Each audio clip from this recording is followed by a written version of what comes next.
Hey guys, just discovered that the pint has temperature monitoring and you can see it in the app. So if we take a look at it, then maybe, damn it, oh, yeah, there we go, Diagnostics. So battery temperature, everything is low at 75. That's like 20 Celsius for the Europeans here. So let's see what it is at the end of the 1 kilometer climb on a fairly cool day. It's only about 70 outside or upper 60s, so let's go up that hill. So, I'll keep the speed in the 10 mile an hour territory, maybe up to 12. I'm not going for any speed records, just going up the hill like I would normally do.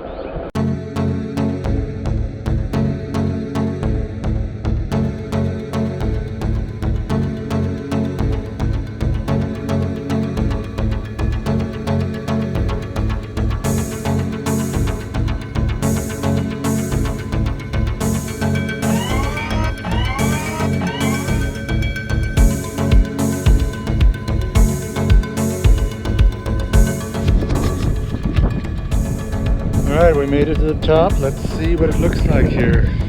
Diagnostics. And, well, they're definitely not giving me the right temperature here. What the heck? They are cheating. There is no way the temperature just went up by 10 degrees. Alright, well, they are supposedly reporting it, but the voltage updating, but the temperature, is that a joke?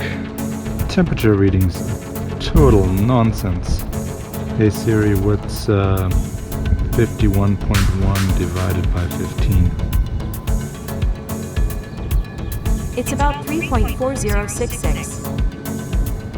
Alright, that seems fair, but I'm very disappointed that the reported controller temperature is fake or broken. Definitely cannot reflect reality. There is no way that the controller did not heat up.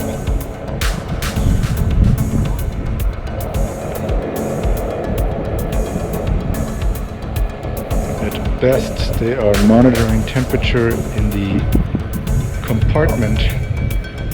But yeah, maybe it's the temperature of the PCB. It's certainly not the temperature of the MOSFETs. So what's the point?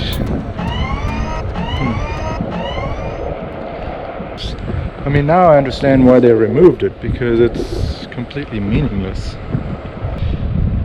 The way I see it, it just gives riders the illusion that their temperature is totally fine, even though the temperature is, or could be at the brink of collapse.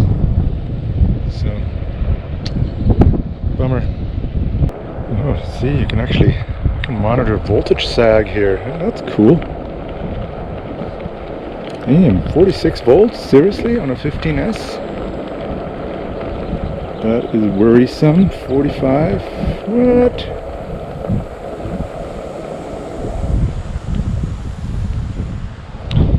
Hang on a sec. Alright. Now we're going down a hill.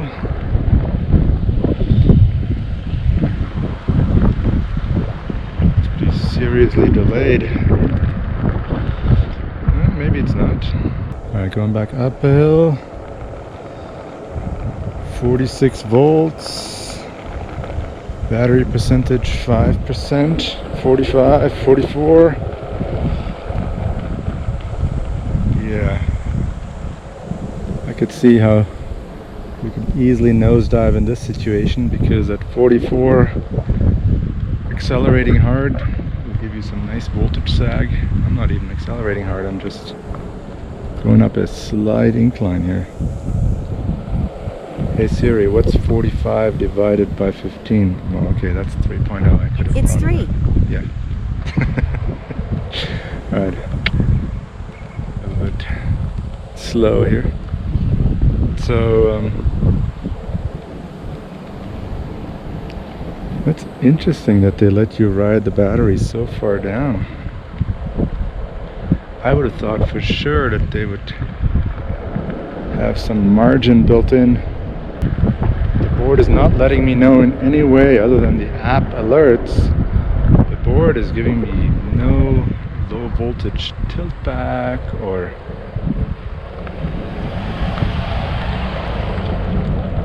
nothing is making me feel like the board doesn't perform. So it seems like the perfect setup for a nice nosedive. Did I just see 43? I think I saw 43 on that display. That's insane. Holy shit. Let's say battery percentage 2%. Okay.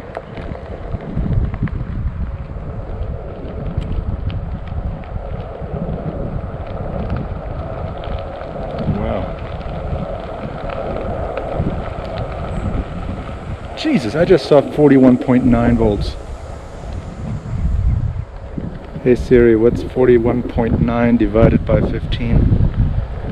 It's about 2.7933. Bam! It's just crazy. I think I'm gonna stop this experiment now because it'll definitely end in a nosedive and I don't want my GoPro to go splat on the ground. Jesus, 42. Alright.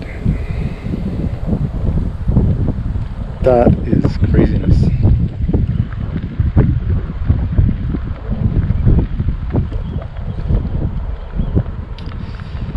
Alright, well, 1% battery percentage is no problem at all if all you got to do is a giant downhill.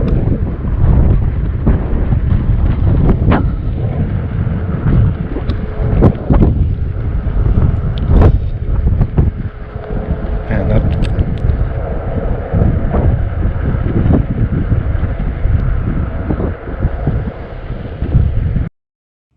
so what did we learn?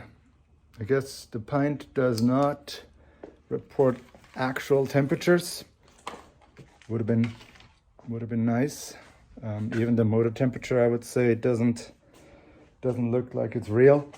And they run their batteries really low, like 2.8 volts per cell. I think I broke my own pint speed record at 14.4. Obviously no pushback because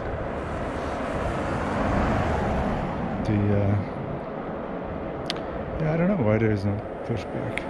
It's like they've set their pushback limit for the empty battery as opposed to, I bet the pushback at a full battery is at 60% duty cycle. They could easily let you ride faster, but I guess for safety they don't want to give riders the illusion that they can go 16 or 17 before pushback, and then they will do the same when the battery is low. So, yeah, makes sense. But obviously, when you make your own, you have more control over this. Always learning something new. See you guys.